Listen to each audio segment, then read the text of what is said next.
What's up? What's going on, my people? What's going on? What's going on? Thank you for tuning in, Profe Gayu. And I got a interesting topic, at least interesting to me. I got an interesting topic here for you. So, topic is bureaucracy. Bureaucracy. But excessive bureaucracy in the Dominican Republic and also in Latin America as a whole. Excuse me as I drink some of my Starbucks vanilla coffee. Nah, you can't buy this here in DR. You can't buy Starbucks coffee in DR. Go to the Starbucks store or cafe. They're not all over the place, but they're in many places. You can buy Starbucks coffee made in DR, which come in different types of different flavors. But I actually ship this in to a BM Cargo, so I can have my Starbucks vanilla coffee here because I enjoy it. I enjoy it. All right, so let's get to it. Bureaucracy. Look, bureaucracy is necessary to have an organized government system, or not even just government, even if it's in the private sector. It's necessary. Like I totally understand that. However, there comes to a point where it can be excessive, And I'm going to go through a whole bunch of examples of excessive bureaucracy here in DR and in Latin America in general. So, I think a lot of people, when they're looking to relocate out of the U.S., and look, DR, many other countries in this region are very attractive. You look at the Caribbean, you got the nice Caribbean waters, you have a laid-back lifestyle, you have great weather, you have retirement-friendly, remote worker-friendly countries. It's definitely very attractive on the surface. But when it comes to the systems, whether it's the government, the system of the government, or processes if you're dealing with just the private sector, just processes, they're not always efficient. And that efficiency can definitely cause some folks to change their minds about being in that particular country or region long term.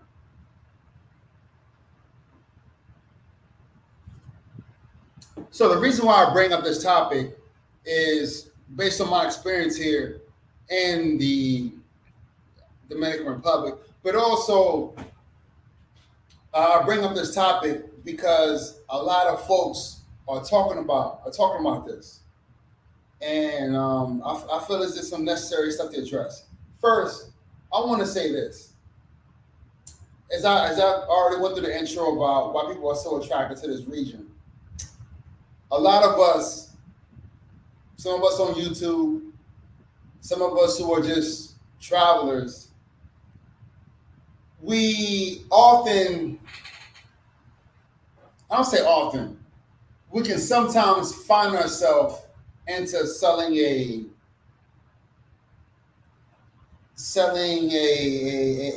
fantasy.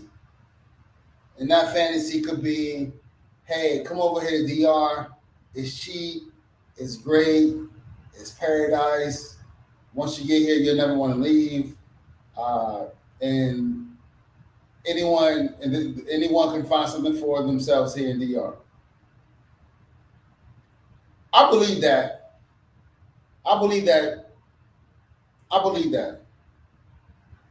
But the but comes in where this place is not for everyone. DR is not for everyone. The Caribbean is not for everyone. This region is not for everyone. Living outside their home country is not for everyone. And and that's just the truth. But sometimes we can find ourselves selling this idea that yeah, it's cheap. People are great here. There's minimum issues, not a lot of crime. Cost of living is good. Great food. Great weather. Um, People are great. I mean, you can sell it, and in my opinion, most of that is true.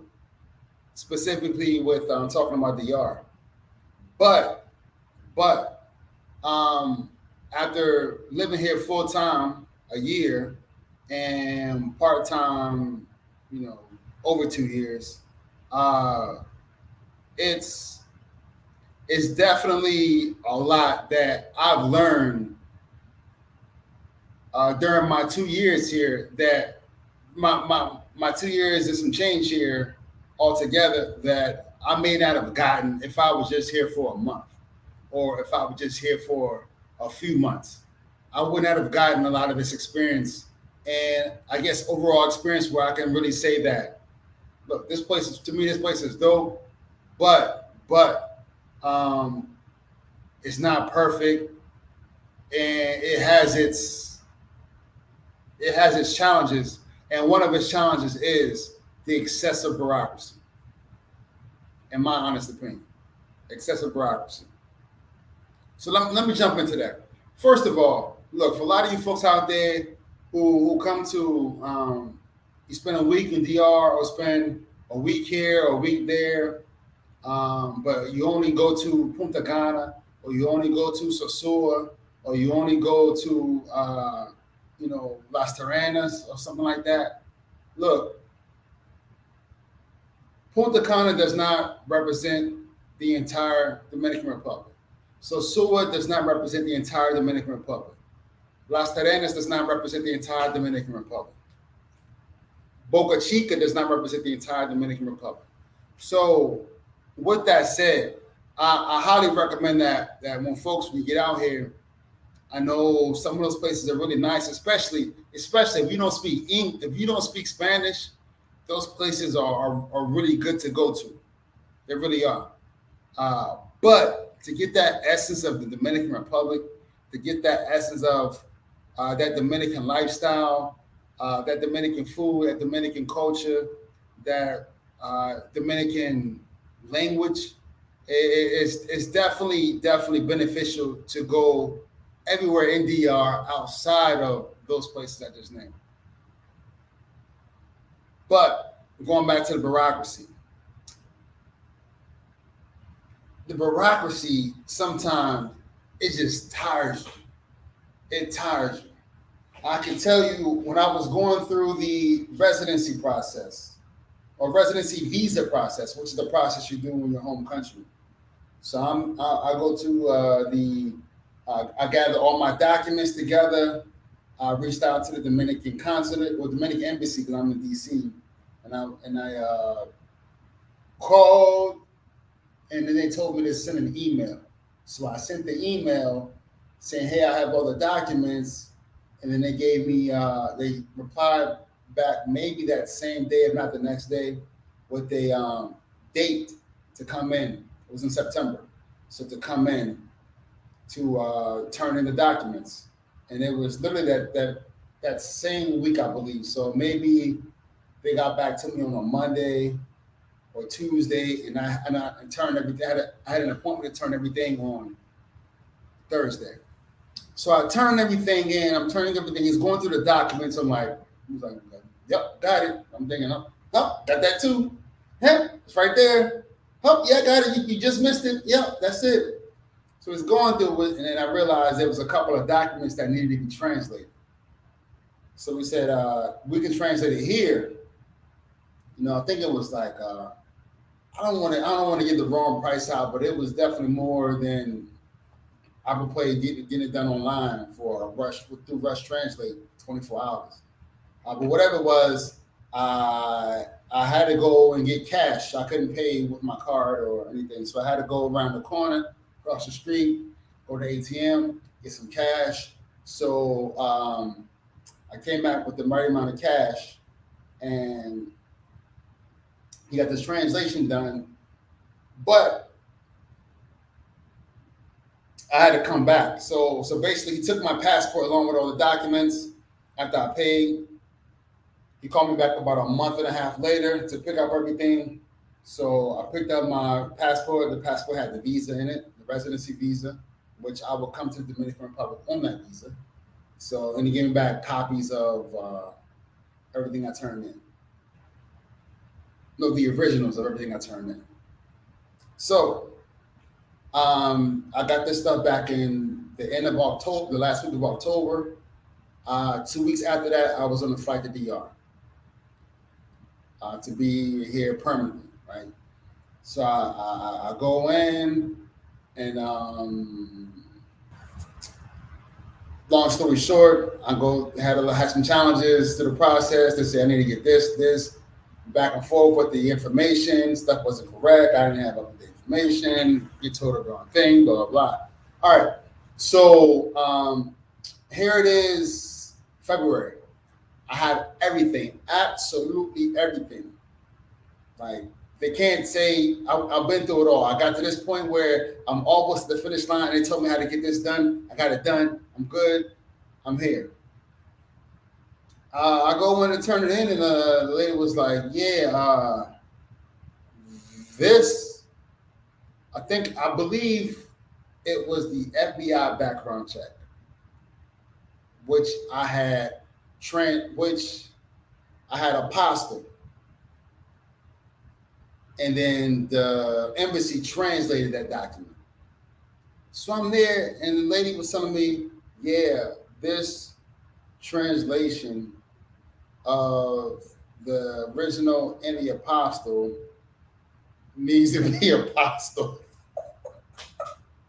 What? Are you trying to tell me that the translation of the original FBI background check and apostle, that translation needs to be apostle? And she would say, yeah.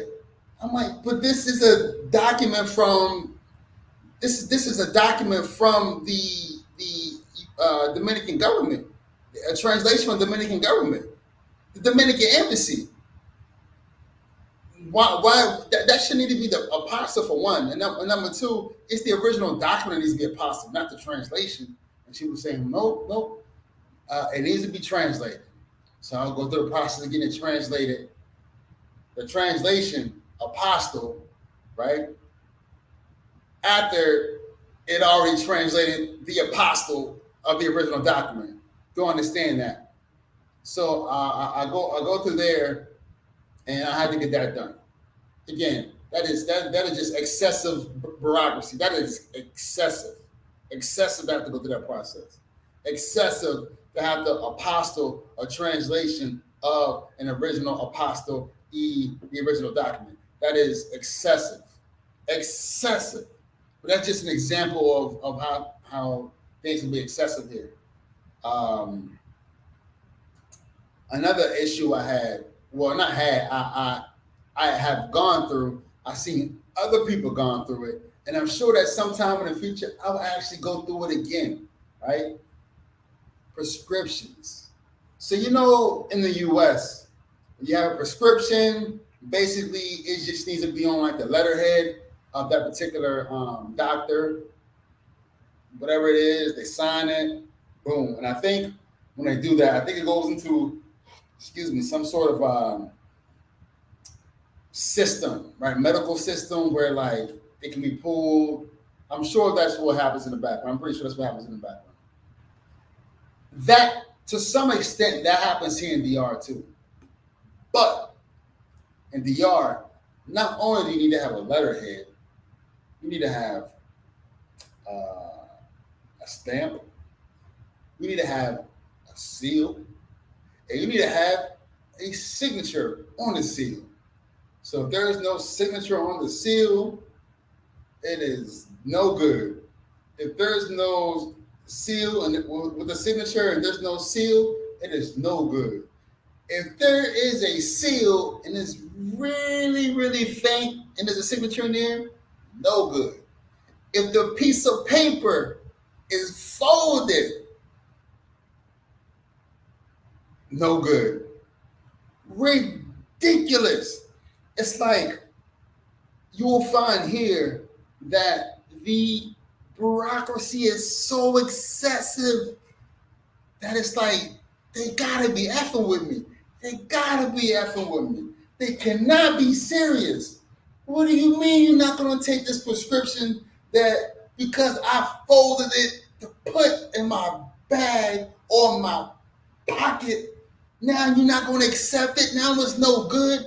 I gotta go back to make another appointment to take off from work to get another appointment to pay another Uber ride so I can get a piece of paper with a stamp and a seal and a signature and take it back to you and make sure I don't fold it when I put it in my pocket. Or make sure that if it rains, it doesn't get wet. I mean, come on. You can't be serious. We're talking about a prescription. A prescription. A prescription. But yeah, it's that serious here. That's serious here. So you'll find that just little things like that doesn't need to be that serious can just ruin your week, where you'll have to take multiple days off from work or time from whatever you got to do to get your butt way down there to get a new prescription. Or if you're going through the residency process, look, man, I ain't gonna lie. That residency process can be brutal.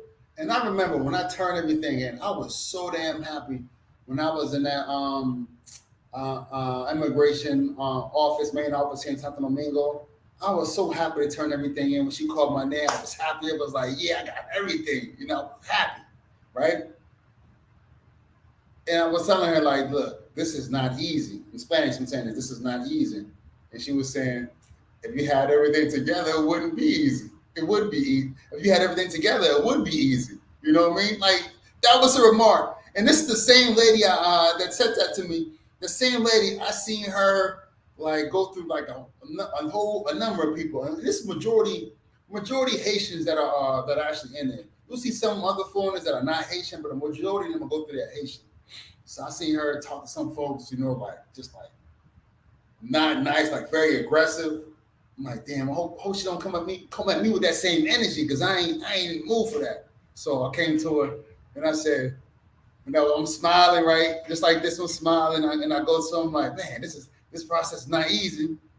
If you had everything together, it would be easy, Just but I couldn't do nothing but laugh, because to me that was funny, right? She could have said something else, but to me that was funny. I couldn't do nothing but laugh, and she laughed with me, and I had everything together. So with that said, though, man, if you just go through these processes, it can really like just drain your patience. So if you had a bottle, of patience, and your level of patience is up here, I'm telling you, it'll drain your patience just going through that process, or any process here, to the point where you feel like you're gonna flip out one day, because it happens here. And then when you are, I guess, questioning the ridiculousness of it all, like Dominicans look at you like, are you crazy, right? Like something wrong with you, right? But one thing I wanted to point out is a lot of people have had who. Let me say this. The reason why I start off my video talking about how a lot of us travelers, a lot of us on YouTube, a lot of us who frequent, whether it's DR, whether it's Portugal, whether it's Thailand, Indonesia, some of the countries like Tanzania, folks in Panama, Costa Rica, Mexico, Brazil. I've seen folks in Barbados, Trinidad, Colombia, Ecuador, Peru. I mean, you find a lot of folks who live outside the country where they have a lot of like booming expat communities, Belize, Jamaica, a lot of booming expat communities in these countries, and they'll be telling you everything. Oh yeah, it's awesome out here. It's this and that, and every once in a while they may say a negative thing here and there too, because no place is perfect. But um, but they often sometimes they'll do this, and a lot of folks you'll find a lot of folks doing this who don't really understand the system that they're in, or they haven't got to the point where they've really learned the system, or they just there for a few weeks and they think they got it all right. Saying, nah, it doesn't work like that. So a lot of folks have talk all that, right? And DR, they was selling DR like it was like the best thing since, what's the expression, sliced bread, right? They were selling DR. Oh yeah, DR, yeah, DR, yeah, Dominican Republic, yeah. They gone.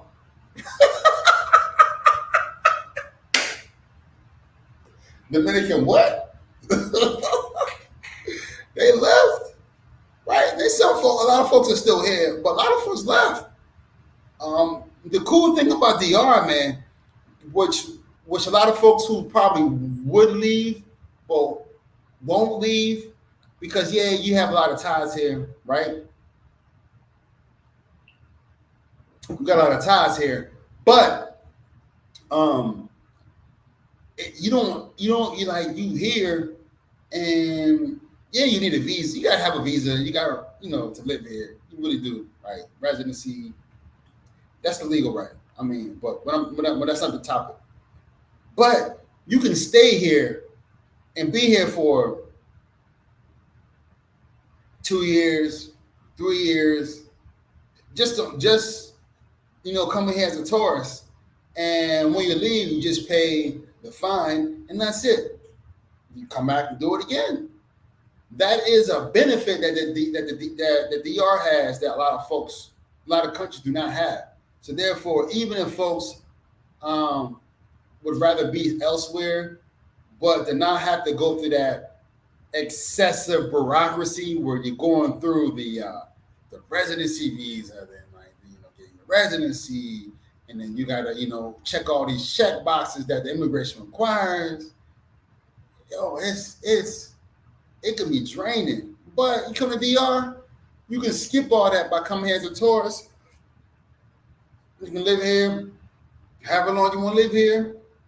You want to take a trip to leave the country, leave, pay your fine, come back, do it again. You can do that here in DR. That's what makes DR so attractive to a lot of people.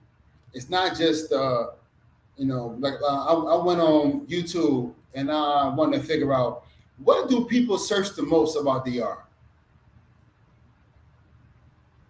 Dominican women, Sosua, Punta Cana resorts.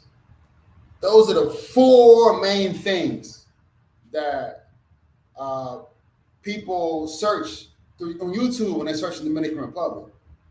So those things, a lot of folks are here for those reasons. And they don't want to leave because they can be here as a tourist and not have to put in any extra work or waste any time or put in any extra money outside of fine to leave dealing with immigration. Because I'm telling you, look, I am a big supporter of doing the right thing, but those folks who feel like they don't want to go through the immigration process, I understand, because it is a headache. It is a headache, man. So now we're talking about. I got a comment. Hello, Ramona. What's going on, Ramona? ¿Cómo estás, Ramona? Quiero que Ramona, dímelo. So, as I was saying, uh, I so Ramona o la gente, si hay gente que está mirando eso que no entiende que no entiende inglés, lo que yo estoy hablando de el proceso burocrático, burocrático en la República Dominicana y en Latinoamérica. Y estoy hablando de las experiencias de la gente um, con el gobierno, no solamente el gobierno, pero con el sistema de gobierno, sistema de país, por ese sector privado o el sector público, pero los procesos del sistema y como a veces esos sistemas no son muy fluidos. Eso es. So to get back in English, so that's why a lot of folks elect to come here. I got someone here. Able Music, what's going on, Able Music? Thank you for tuning in, man. Thanks for tuning in, my brother. So he asked me, ¿tú encuentras que es más fácil o más difícil legalizarse en los Estados Unidos o en la República Dominicana? Bueno, la gente sabe que en los Estados Unidos eso es otro monstruo. Y hay mucha gente de casi todos los países del mundo que tiene interés para vivir en Estados Unidos. Por eso hay mucho más inmigración a los Estados Unidos que otros países. Entonces, yo creo que, yo no creo, es un dato. Es más difícil para legalizarse en los Estados Unidos. Es más difícil, es difícil. Yo no creo que es el país más difícil, pero definitivamente es difícil. Más difícil que la República Dominicana. La República Dominicana, en la verdad, que no es un proceso difícil para legalizarse. Si la persona tiene todos sus documentos. El problema es cuando una persona quiere empezar el proceso en la República Dominicana. Ese proceso tiene muchos obstáculos. Y yo digo eso porque el proceso no es fluido. No es fluido. Y puede ser, pero no es fluido. Tú eres una persona buena porque dice la verdad de la República Dominicana. Bueno, yo solo puedo hablar de mi experiencia. Yo soy una persona y otra persona tiene otra experiencia y esa persona puede creer otra cosa sobre el país o su experiencia en el país. Pero para mí, yo soy extranjero, pero yo tengo una experiencia aquí y yo solo voy a hablar la verdad, pero la verdad es que yo amo ese país. Yo amo ese país. Me siento muy bien viviendo aquí y yo quiero compartir mi experiencia y mi información a otra gente que quiere tener la información. Pero muchas gracias por las preguntas, Able Music. Muchas gracias. Muchas gracias. Yo sé que mayormente yo hablo inglés en este canal, en este canal o cuando yo hablo en vivo, pero para que la gente sepa, yo tengo 3 streams en el mismo tiempo. Yo tengo en mi canal en inglés, en mi canal en español y por mi Twitter. Tiene toda la razón porque allá le pone a dar muchas vueltas hasta uno que es dominicano. Sí, mira, en los Estados Unidos es difícil porque la verdad, ese país no quiere más inmigrantes. Déjame decir eso, sí quiere más inmigrantes, pero no quiere más inmigrantes. Déjame explicar eso. El país necesita más inmigrantes para sostener su sistema.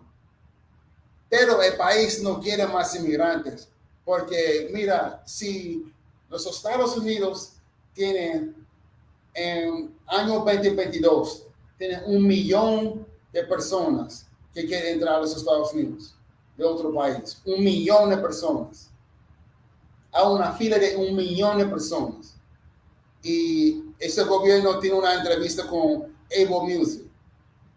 Mira, ese gobierno, la verdad, no te quiere en ese país y quiere encontrar una razón para decir no. Ese país quiere encontrar una razón para decir no. Entonces, ese país va a buscar muchas razones para decir no.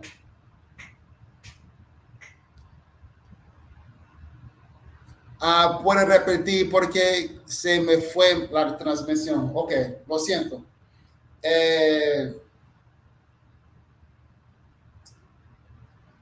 Los Estados Unidos, el gobierno de los Estados Unidos no quiere más inmigrantes. Porque hay, por ejemplo, en el año 2022, hay una fila de 1 millón de personas que quieren entrar a los Estados Unidos para vivir. Un millón. Entonces, si el gobierno tiene una entrevista con Able Music, ese gobierno quiere una razón para decir no. Entonces, ese gobierno va a buscar los documentos. No, tú no tienes, no podemos.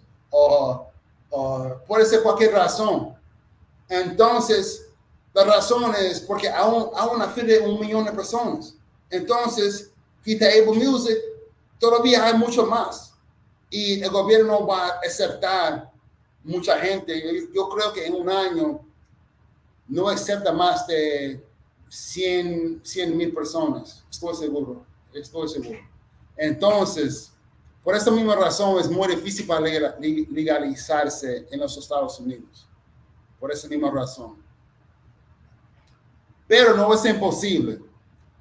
Es posible, si uno quiere, uno puede encontrar una razón para emigrar a Estados Unidos, para legalizarse en Estados Unidos.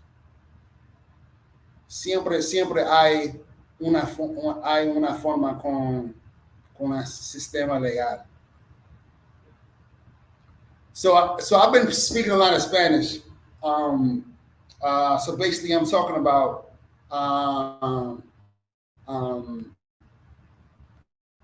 is it easier to legalize yourself in the U.S. or easy to legalize yourself in the Dominican Republic? And I say, of course, it's easy to legalize yourself in the Dominican Republic.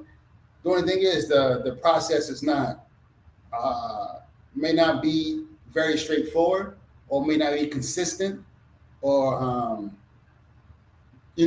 but the process is easy because once you get all your documents together, you just go through the process and eventually you get to the end. The downside with the reality of it is you don't have millions of people on an annual basis trying to immigrate to the to the Dominican Republic, or trying to get a visa to enter the Dominican Republic. It's just not it. Yeah, you have maybe, because you have a neighboring country of Haiti, a lot of people from Haiti are coming into the country or want to legally immigrate to the country, but those numbers cannot equate to the numbers of people that are trying to immigrate to the United States. So therefore, the people in the United States government, though they need immigrants to sustain its system, they are not, going out of their way to look for immigrants to come in, because the immigrants are going to come.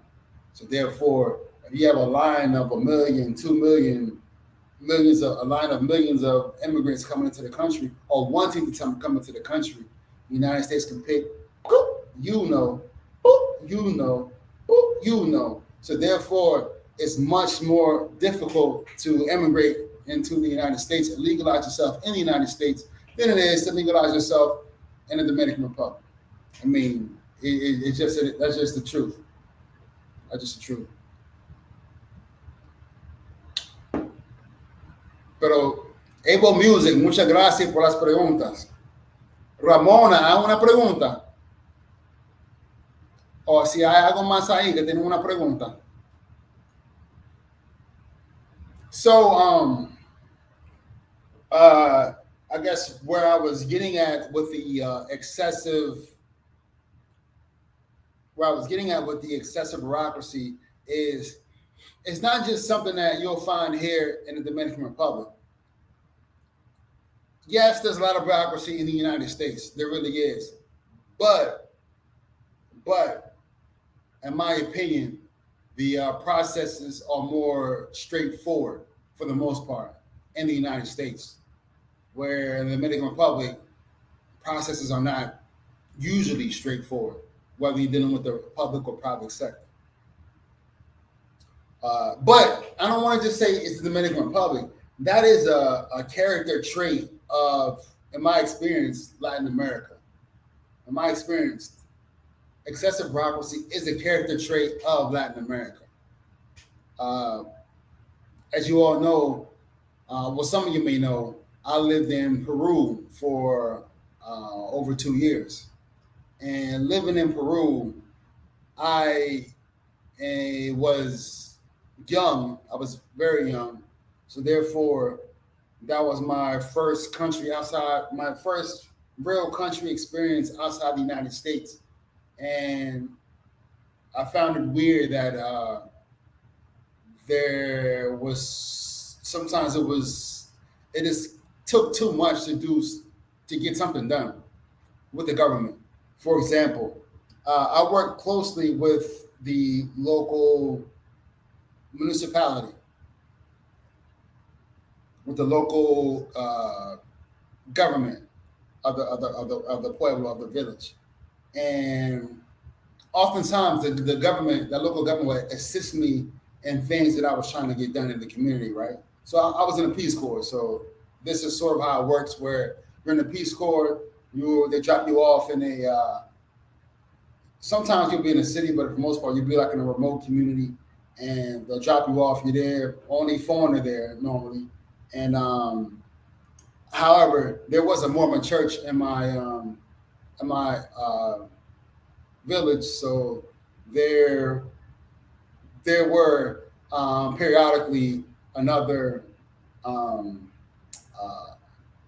foreigner there. I didn't know that until like basically at the end of my two and a half years of there is when I finally like learned that. I knew there was a Mormon church. I never seen the Mormon people, never bothered to go there. Yeah.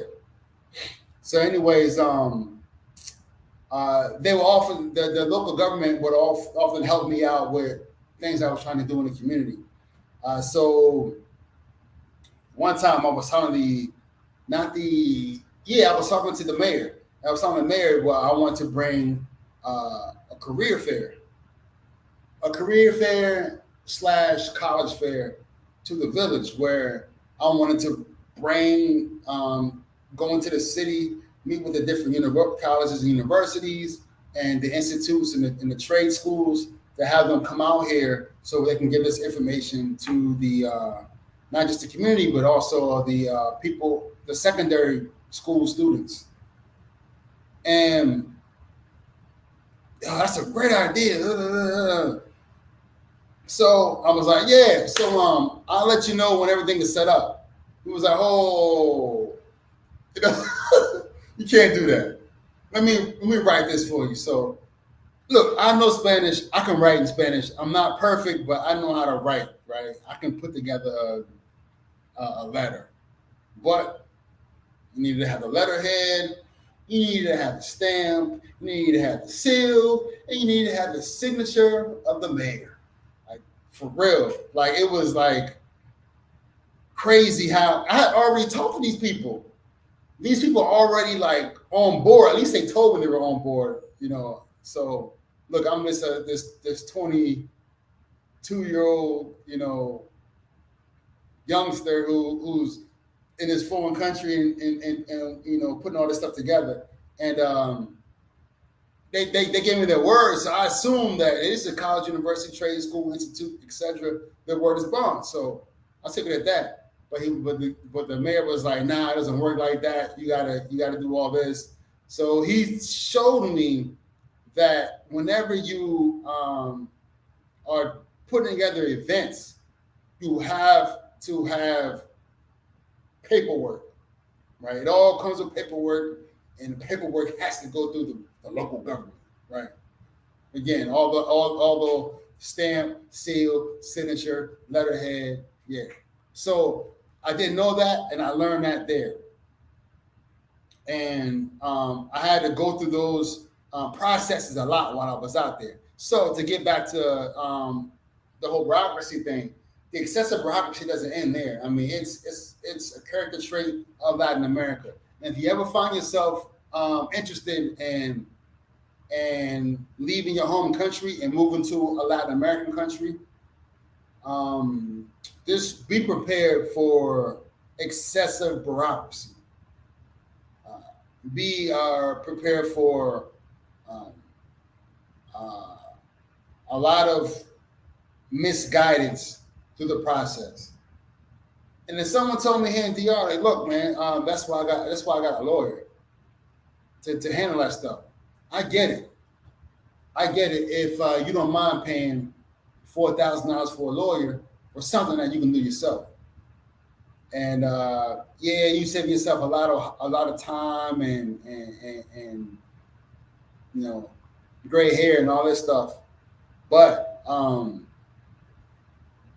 when you go through the process yourself, you actually learn the system. You actually learn the country. You actually learn how it works. You actually learn how the people operate. You actually learn how the government operates, or at least a part of the government operates. You learn a lot through the system. So if I can tell you that if it's possible for you to do it yourself, any government process in these countries, whether it's DR, whether it's some other country, I recommend doing it yourself because you learn through the process. Yeah, it sucks. You're going to want to, it'll drive you crazy. You're going to lose a lot of patience, but you learn a lot through the process.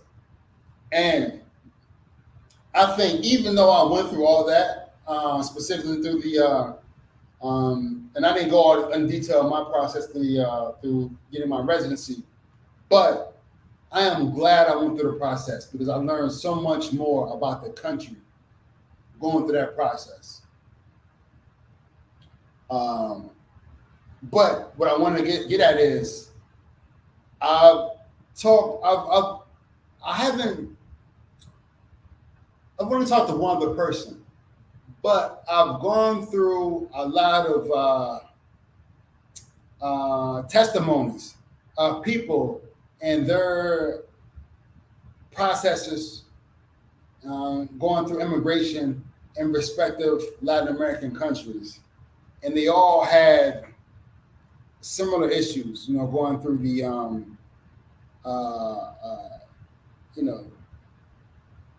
if the information not all there, the process is not direct.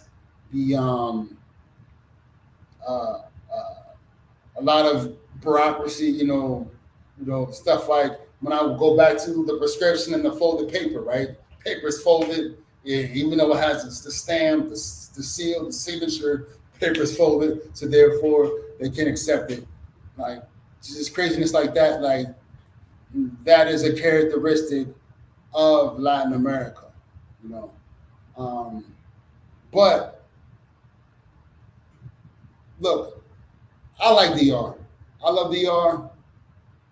Would I live somewhere else? Of course I would live somewhere else. I love to travel. I love to travel. So even though here is home, tomorrow home could be somewhere else. I mean, simple as that. But that does not take away the love that I got for the country. So I want to make that really, really clear that I'm not bashing DR. I'm not bashing the region. I'm actually bigging them up, even though there is a lot of nonsense when it comes to like processes here. It's still a really lovable country, and I can see myself living here for a long time. Now, would I not live anywhere else? Would I not move? I definitely see myself moving at some point because I want to be able to experience other places. I mean, it's simple as that. But this could be home or home base. But I'm still young. I want to see the world. I want to experience the world. You feel me? Man, that coffee is really good.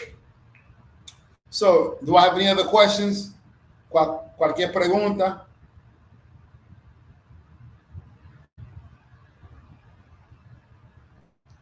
No questions?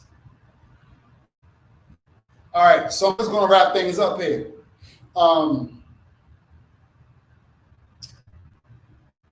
Don't get discouraged. Don't get discouraged when you get the runaround in the Dominican Republic. Don't get discouraged. Don't get discouraged when you go to a bank or you go to a doctor's office. Someone tells you one thing, it's here, you go there, it's not here, it's over there, and then you just get discouraged. And there's lots of traffic, especially here in Santo Domingo. It's hot, and now it's been raining a lot. It's raining right now. Don't get discouraged because, in the end, this place is beautiful. It has a lot to offer, and you can really get a lot out of this country. A lot. It is really a beautiful place. But don't get discouraged. And that's anywhere you go to. Don't let the processes of government or processes of many of the institutions in the country get you down or take away from the physical beauty or the people or the culture or the cost of it. Don't let those experiences take that away from you. All right. So basically, that's all I got.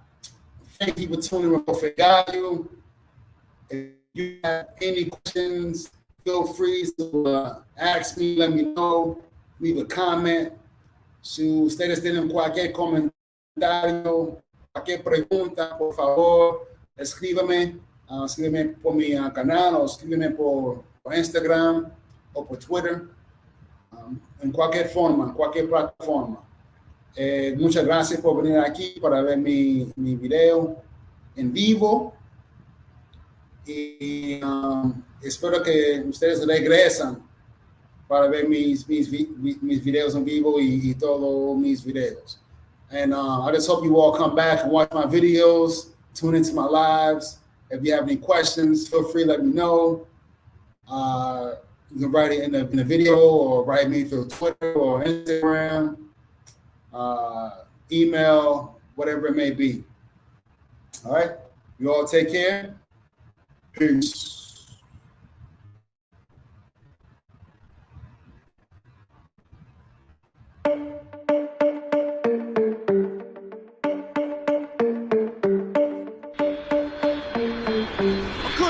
No more, so I left the Matrix. And my money just tripled. I had a good time and it cost me a little. So I found peace, tranquility, faith in my abilities. I couldn't fake no more, so I left the Matrix.